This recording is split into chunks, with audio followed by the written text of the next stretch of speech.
Hi, hello, welcome to another episode of The War on China. My name is Fernando Munoz, and today I'm joined once more by Mr. Mario Cavolo, who just finished a reporting session with CGTN talking about COVID, and we're going to talk about that Yes. today. But Mario, how are Yeah. you today? I'm doing great, but more importantly, and hi everybody, how you doing? Great to see all of you with us again, with myself and Fernando. But Fernando, I know you're gonna start it off with a clip. Yes, Go to let's it, get to man. this Go clip to it. Let's because go to it. If I was in charge and I had my way, I would come down on China so hard. I would put tariffs back in place and they would be more strict than President Trump's because those tariffs work. I would kick out every single Chinese in this country that is loyal to the CCP. And They those, would be if you, gone. if you I sign do one, not if, care if, who they are. If you I don't- sign one of those documents that says that Yes, you've you're got to gone. report. Back to China. I don't care how much money you have, how much land you own, how many businesses you own, how much money you've donated to colleges and universities. I don't care about who your kid is and how many students you've sent So to Jack Ma, colleges. all these guys, all these people that are If part they of the are science, loyal to the CCP, they go back. Mario, go. She also doesn't care about how many hundreds of thousands of handicapped and disabled people that CCP party members help throughout the country. This woman is a typical American political puppet idiot because she doesn't understand that the Chinese Communist Party of Chinese Communist Party members, I have to say it properly, CPC, Communist Party of China members, are people who are devoted to the betterment of society. For the most part, they are highly educated and selfless individuals. My wife's boss is a high-level doctor who takes care of disabled, handicapped children. She does it with her heart, and she's a Christian. What? Does this fit the profile of Communist Party of China members? No. So, Marjorie Taylor Greene, your comments just make you look like an ignorant fool. Worse, I've decided to think to myself, wait, maybe she's got a point. Maybe she's got a good idea. Oh, yeah, she's birthed a new policy initiative, and I've actually already written a letter to the Central Committee to ponder for the next 5-year plan to go ahead and ban all Americans who are living in China. Just throw them out because they're Democrats or Republicans because they're affiliated with a political party. Do I sound crazy enough? And that's what this woman is doing. I mean, how could you say things like this in public to make yourself look like, I'm sorry, a horse's ass? Yeah, I mean, come on. That's the extremist discrimination. Why would you kick all Chinese people out who are legally there, who made their way there just because they have allegiance to the CCP? What if you decide tomorrow to kick out all British people who have allegiance to the Queen? Her Majesty the Queen? To It's the the Queen, stupidest yeah. thing ever. But anyway, Mario, let's get into our topic because today we have a long one. Okay. Do Yes. you like the Queen of England? Are you English? You like the Queen? Get out of here. I mean, come on. This is nuts. Be quiet and let's go to topic number one. All right. So today we're going to talk about the White House and its lackey countries who accused Beijing of hacking Microsoft. That was very, very interesting to see in the middle of this week. But this is my story, Mario. So if you give me a few minutes, is that okay? Yeah, Fernando, I want to talk to you about this. You're going to talk about right now the Pegasus situation. This is a very, very serious and hot topic. I want you to realize, I really appreciate, because my mind is on other things, and frankly, over the last few days, I've been very busy with projects and also taking care of my beautiful family. My boy's off school for the summertime, so I'll be honest. I'm now one of your viewers like everyone else. I don't know anything about this Pegasus situation. This is your project. This is what you've been digging deep on. I'm really looking forward to hear about it. And don't be surprised I ask you some questions along the way. So go. Fernando, hit us with your Pegasus story today. All right, good. So to get back to this accusation of Beijing hacking Microsoft, we need to go back to Pegasus. What is Pegasus exactly, and who created it, and what does it do? Well, basically, it's created by a company called NSO. It's an Israeli signal intelligence company that originated from people who finished their work with a unit called 8200 in Israel. They basically gather information intelligence from any kind of signal. So videos, phone calls, internet, emails, whatever. So they created this spyware called Pegasus. It basically hacks into iPhones and Android phones mostly. And their website actually says that they use it to fight crime and terrorism. I know why you're laughing, Mario. Tell me. Because as soon as you said they use it to hack into Android and Apple phones, and I'm just like going, oh, so again, they're doing exactly what they accused Huawei of doing that Huawei isn't doing. It's just unbelievable. Continue. Well, with Huawei having their newest operating system, Harmony OS, which I already have on my phone, I'm sure you have it on your phone as well. Well, perhaps it's one of the safest phones to have nowadays, since they don't have anything to go after. There's no vulnerabilities yet. Mario. Here's this. Yeah, well, here's this for the sarcastic irony of the day. You want to protect yourself from data and privacy hacks?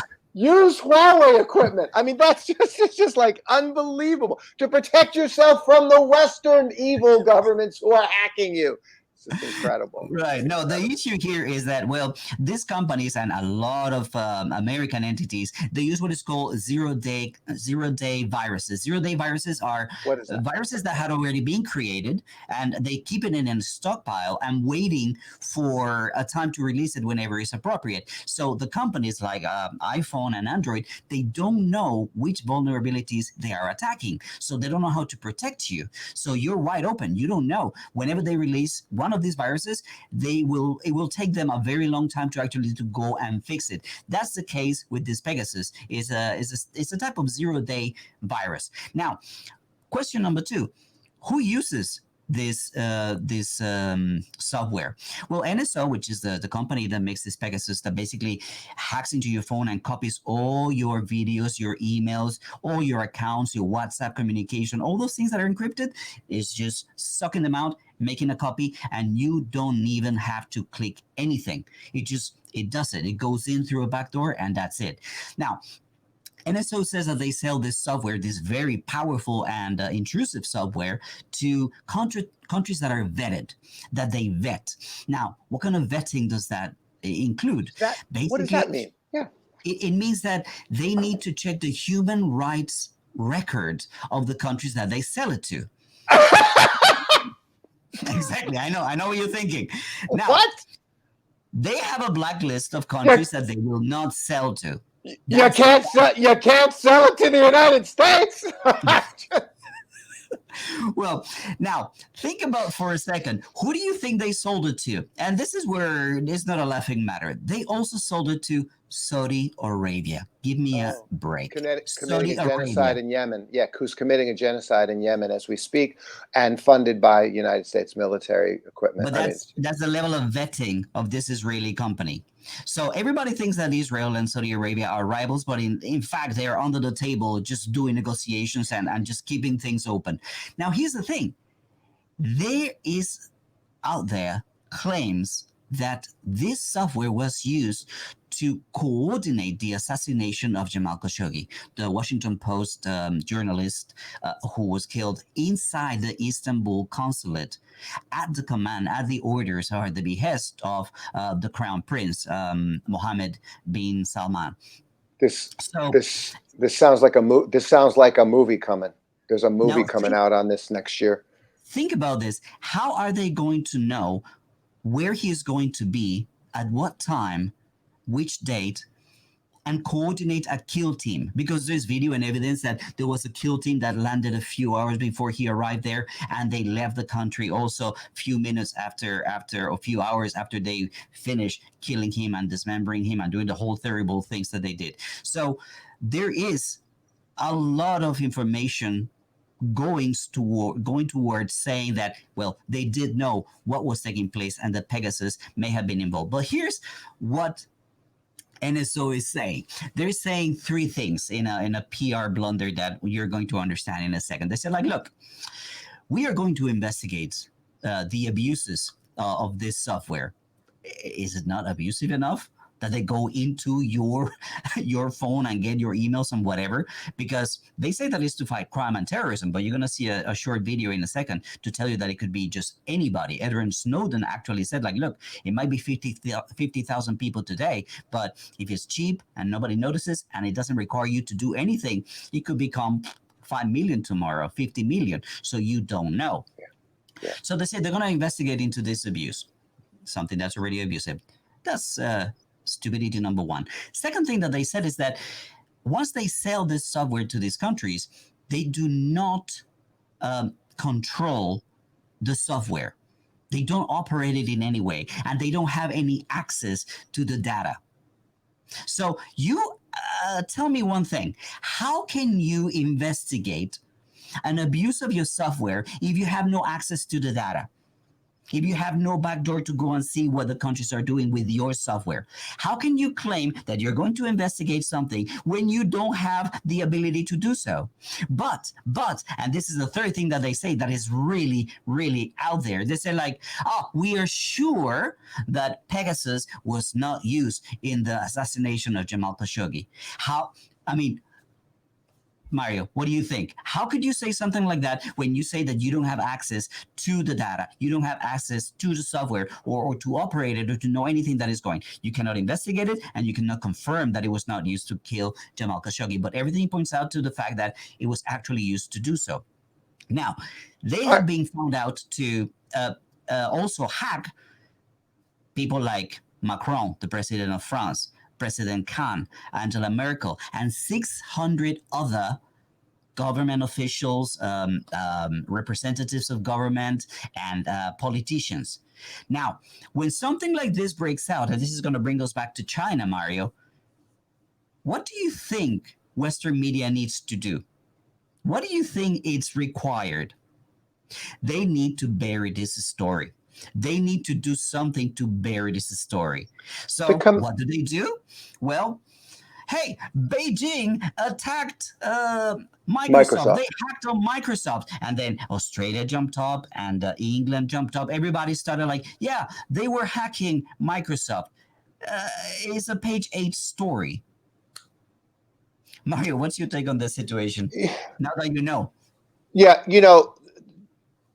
two things on my mind. Number one, I always thought that, and then I'll explain about Microsoft and the NSA, Huawei. I got some juice to add to the Huawei story in just a second. But before I do, as you were just explaining this about Pegasus, basically they're doing the spying through the mobile devices, right? Through Android, through Apple, through the wireless networks and intranet and devices, etc. I always thought when it came to things like, international assassination plots, which I watch in the movies, right? And I love those kind of movies, to be frank. My assumption, my impression was always that this kind of international spying how was it done so well, so accurately? I always thought it was because it was through the satellites, right? It was always the satellites. I mean, you used to see it in the Jason Bourne movies, right? The satellite up in the sky, and they would go down, and then they blow them up. I mean, but I thought it was pretty real that it was usually and mostly through the satellite systems that are up there. That this is how that the U.S. intelligence and all intelligence was doing all their hacking and spying. But now we come to find out it's actually software through Androids and Apples and all of that. In the meanwhile, to the second point, so they distract on purpose, and they come out with the China hacked Microsoft story. This is hysterical. Microsoft does business in China. I mean, I immediately think of Huawei. They accuse Huawei of spying and hacking. And I covered this in the previous episodes. Number one, they did the investigations. Huawei handed off their Huawei handed them all of their software, handed them the code. Said, here's our code. Mm-hmm. Take a look here. Here's the freaking software code. And found nothing, of course. And then we come to find out that the real reason, and I'm adding the icing on the cake in today's episode. I got another piece of information to share with you on this story. Then the second thing with it was for Huawei turning around and saying the real story here is that they accused us of hacking and they're making false accusations against us and trying to get rid of us and are sanctioning us, not because we are the hacker, but because we refuse to cooperate in them being the hacker. The NSA requires Microsoft, Google, Alcatel, Cisco, and all these companies to allow a backdoor into their systems. That's required by US law so that the NSA can hack and steal and see your private data. You are the ones with no privacy. Well, obviously, Huawei was like, and you want us to let you do that through our stuff? Are you joking? So Huawei was like, So that's the real reason that they squashed Huawei. That's item number 2. And then item number 3, as I said, was, and as a consequence, Huawei also offered a mutual, to prove its innocence again and again and again, that they would offer a mutual no backdoor pact, meaning we agree not to put any backdoors in any stuff, and we'll sign on the dotted line with any company that will agree to that also, and we'll do the deal with you. And no one would sign that. So that's number 3. Well, here's number 4. Sure. Number 4, the NSA hacked Huawei. I mean, 2013, the NSA hacked Huawei. In fact, if I can, I got to find it. Yeah, the facts, right? The NSA actually hacked Huawei. I got to try to find this. Say something while I'm looking for this. Sure, I'm going to show you something very interesting. The wife of Jamal Khashoggi and his fiancée, the one that he was going to marry, and he went to the consulate to get a document so he could be married. Basically, they both have Pegasus on their phones.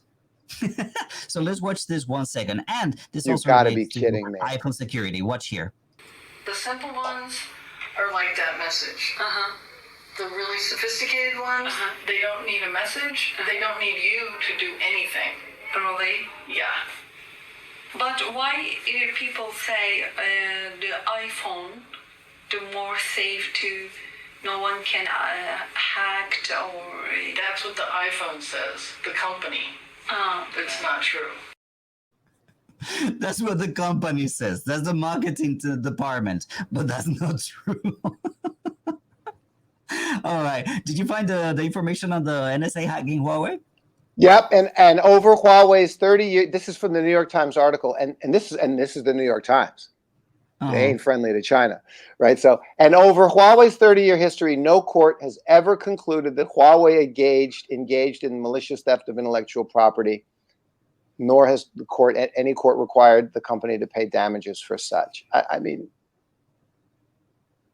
I think we put it to rest. I mean, we put it to bed. Yeah, we put it to rest. I could continue here. Huawei, now we understand why they attack it and why all this information about phones being hacked, phones that are not Huawei, are coming out right now, and they need to bury it somehow. But let's move on to topic number 2, Mario.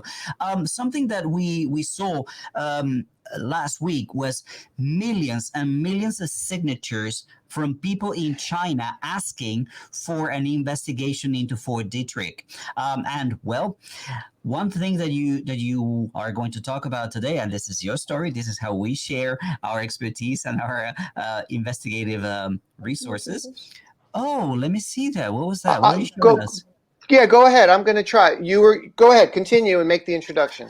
Well, I just made a video about the Senate hearings between the arguments between Dr. Fauci and Rand Paul, and I was talking about how it is inconceivable to me, at least, and I'm not an expert, that America is paying money to develop a biological weapon in China.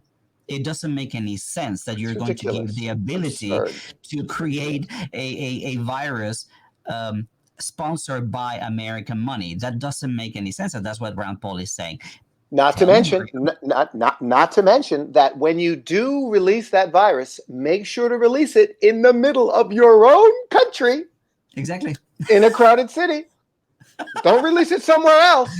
But show us Don't what you release it. did. Show us first. Night. This was last night, right? Okay. CGTN. Hey, I'm going to do this. We've never done this. I don't know if this is going to work or not, but I want to show you. And thank you, because yes, I was a guest again on Dialogue with Sri Chinwa. He's a wonderful host of Dialogue with CGTN, and I got this little segment on Rand Paul. And let's see if this works. Hang on here. John and Mario, let's leave there for now. That's definitely the case, and Rand Paul is carrying the Olympic torch on this. Look at his position, saying, and I quote him. Can you hear it though? Argument with Dr. Fauci recently. He said, "All the evidence points to a lab leak." Now let's oppose that to Peter Daszak with the WHO, who said the resurgence of the lab leak theory has been accompanied in the last 60 days by absolutely no additional new evidence whatsoever to even suggest that we should relook at it again. So look at the contrast between the politics and the science. Gee, the conflict between the politics and the science. I mean, once again, this is what it's all about, is the comparison between the politics and the science. And let me say this, okay? What do we see over and over again when we see a comparison of the East to the West? We see China and even other Eastern and Asian countries focusing first on humanity and protecting the people. That's what the Communist Party of China members do. Their focus is the society overall. If you don't have a good, strong, stable society to live in, yet at the same time, the individual health of every individual person. The last breakout in China was in your city, Fernando, in Guangdong, Guangzhou. And what do? They're testing millions and millions of people. Meanwhile, what are they doing in the West? They just have you know what? I don't even want to say that it is the government's responsibility. Let's not even go there. Hang on a second. This is a serious point. In China, I mean this sincerely. In China, you live in Catholic school. And the nuns run the school, and they are responsible for you as the kids in the school, and you are expected to behave well and cooperate. That's Catholic school, isn't it? Right? And that is China. The government is the patriarch of the country and the patriarch of the society. That is the government's responsibility. It does mean there's a lessening of, quote, different types of individual freedoms for the sake of the society within which you live, as opposed to, and you can separate discussion about the goods and bads of that. It's mostly good. But in the West, it really is the opposite. Let's say it straight. It is not by charter, by the Constitution, by the laws of the country in the United States of America from the beginning. It is not the government's responsibility to take care of the people. It isn't. It's the government's responsibility to ensure that the people can take care of themselves. So when a pandemic comes along, they say, hey, you're an individual person. There's a pandemic. You're responsible to take care of yourself. You're damn well straight. We think you ought to wear a mask. But it's not our place to make it a law to do so. You're an individual. It's your individual responsibility to take care of it. Now, that doesn't sound wrong on this. It doesn't, right? It sounds pretty good. I'm like, okay, look, man, if I decided I don't want to wear a helmet while I'm riding a bike, that's my choice. If I crack my head when I fall, that's my problem. Okay, so, and the government, okay. So you see, between these two extremes, you see, of course, there's helmet laws. People complain. The balance between individual freedom, which is mostly pushed to a higher degree of value in the West, versus what's best for overall, for the stability and the safety of society, those two things in balance. I mean, that's it. That's the eternal discussion, right? But I mean, when I think about the West, and I get back to you to your idea, why, for example, everybody is okay with wearing a seatbelt? why everybody's okay with wearing a helmet. These Right. are things that are The law. mandatory in certain places. The A law, yeah. And you say, okay, fine. Why? Because it's for your well-being. We found out that this is what helps. This is what works. This is what, yeah. Why is it outlawed that you can't drink and drive? Because we know that impairs your ability to drive, and that's dangerous and risky for people. So Western people accept governments telling them what to do in certain Right. aspects. But There's plenty of but in something that has to do with COVID, for example, oh no. You don't tell me what to do. You don't tell me to social distance. You don't tell me to wear a mask. You don't tell me to get vaccinated. I love what Macron did. Did you hear what he did last week? I know. He said, like, look, if you're not getting vaccinated, you're the one in lockdown. We are going out. That's beautiful, man. I love that. Macron is gaining points, a few points. Not that he's got many. And then other people are calling him a madman for that. They're calling him a madman for that. So, I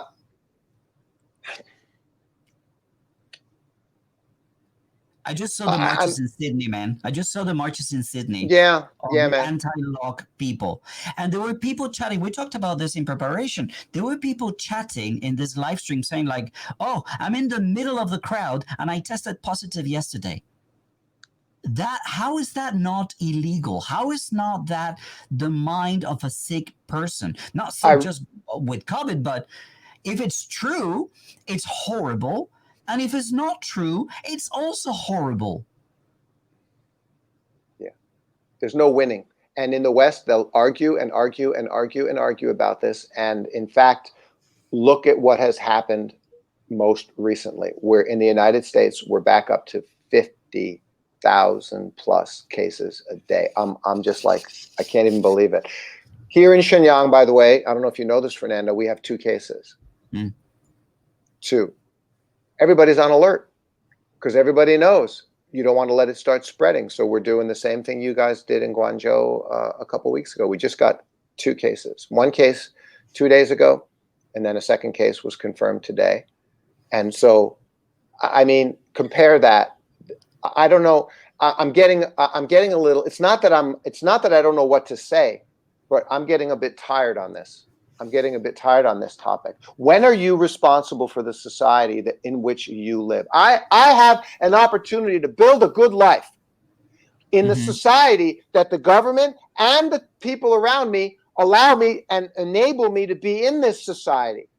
Now, I could become comfortable. I could be happy and blessed with a beautiful family, and or I might even be able to have a decent business, and or I might even be able to have a business that allows me to be wealthy, far beyond even just having the ability to take care of my family and put my kids through school. I could become a millionaire. I could become a billionaire. When does my responsibility living in the society that makes it possible for me to have that opportunity, when does my responsibility to that society and community around me kick in? And well, to bring us back to a couple of topics and basically the title of this video, which is Wendy Sherman's China apology tour. Well, people are still calling for another investigation into Wuhan. Why? It's being tested, it's being checked, it's being looked at again and again and again. So why are they still pushing for this? While there is so much evidence that there are cases of COVID-19 before it was found in Wuhan in December of 2019, when there are so many indications that something could have taken place in Fort Detrick. I mean, why do we have to repeat an investigation into COVID in Wuhan when we know that there's other leads that could be followed? And 2 investigations, 2 full investigations that have concluded that nothing took place in Wuhan have already been done. I mean, China has every right to say, like, look, enough. Let's look at other leads. What's your take? Right. My take is exactly, I'm so glad you brought this up specifically, because that's the other 2.5 minute segment of the show that I was on last night with Qinduo. He asked me the exact same question on dialogue. It's the longer segment. Maybe we can play it in the next episode. I answered it. It was like a 2-minute answer. And it's that same answer, Fernando. We already have a thorough investigation that made it very, very clear. It is extremely unlikely that the lab leak theory has any water to it at all. While in the meanwhile, we have mounds of evidence, confirmed evidence confirming the earlier evidence that the virus was out for months before Wuhan discovered it. Wuhan was not the initial outbreak of the virus. Listen to me, everyone, very clearly. The Wuhan doctors discovered and identified the virus. That's the first place it was identified, because they noticed that they were about to experience a very nasty outbreak, which is exactly what happened. Okay, but that outbreak was already happening in other countries. It was already happening in the United States. And two personal points of testimony on this. One personal, one government, actually. And my own direct family member said to me, oh, yeah, back in September, October, November, we were having the nastiest flu ever. People who were my family members' clients were down and out with an unknown pneumonia flu. They said they were sick as dogs. They'd never been so sick with what they were getting knocked with. That's just a personal story directly through my own family. And there's dozens of other people saying the exact same thing all over the country, on top of which we already had, and this is all going back a year ago, confirmation of what I'm saying. By who? The director of the CDC, Dr. Redfield, said this in congressional testimony. He clearly stated it, that all these previous cases could easily have been, and probably are, and probably were, unidentified COVID. Wow, great. And third piece, then the NIH study came out confirming that exact evidence. Third layer of evidence, that yes, 109 people showed up with the antibodies. Those people were people who were tested for antibodies between December 19th and January 13th, which means they already had COVID previous to that period, which was previous to Wuhan. So tell me why, knowing these three things, we wouldn't then immediately launch an additional investigation to confirm all the places where COVID was in the United States, in their own country. And the answer is, they don't want to do that investigation. Because if they do that investigation, they blow up their own ability to continue this fake crap anti-China propaganda to blame China, which is political and is against the needs and interest and caring of humanity itself. It's a disgrace. Look, we're going to finish up this video with saying that the only reason that we think that Wendy Sherman is coming to China must be to apologize. Oh, we're jumping to her? Because the only threat that China poses to the world is doing things in a better way, both with poverty, with terrorism, with capitalism, and with COVID.